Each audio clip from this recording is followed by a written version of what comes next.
The Japanese attack on Pearl Harbor changed the trajectory of the world as we know it. It is arguably the most consequential event in the Second World War and brought forth a new era in American history. But did you know December 7, 1941 wouldn't be the last time Pearl Harbor was attacked by the Japanese Empire?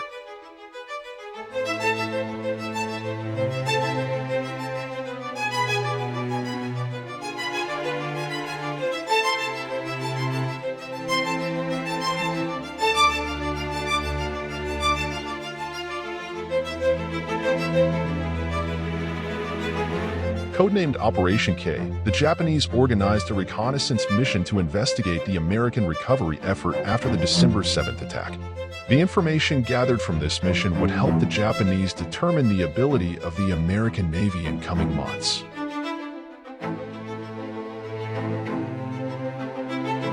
Along with their reconnaissance mission, the planes would also bring along 4 550-pound bombs in order to terrorize the local Hawaiian population with the force of another attack. Furthermore, the Japanese wanted to test the capabilities of their long-range bombers.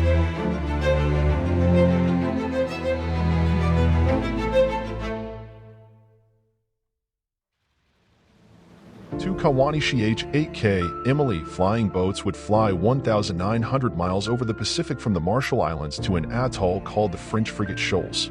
The two flying boats would then refuel with the help of a waiting submarine and continue its journey to Pearl Harbor. If successful, it would be the longest bombing mission in history up to that point.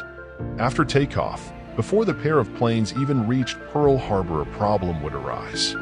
The Japanese sent another submarine off the coast of Hawaii to report the weather for the mission, but the submarine was lost at sea, so the planes went in blind.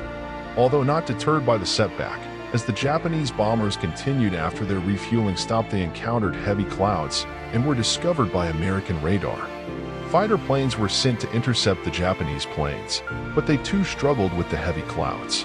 The Americans mistakenly assumed that the planes were from a nearby Japanese aircraft carrier, so the American Navy simultaneously launched patrol planes.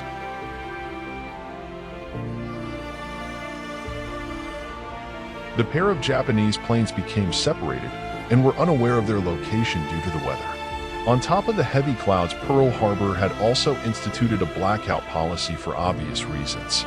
Disorganized and unaware of its location, the first plane dropped its bombs into the ocean.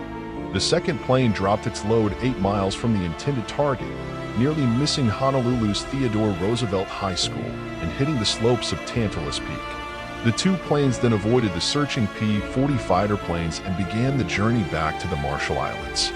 The ambitious mission ultimately is considered a failure due to the plane's inability to gather information on the Pearl Harbor port facility and its repair progress. The Japanese were also left with very little to show with their unsuccessful bombing attempt, with the only damage being broken windows in the high school. The mission was, however, the longest bombing mission in history up to that point.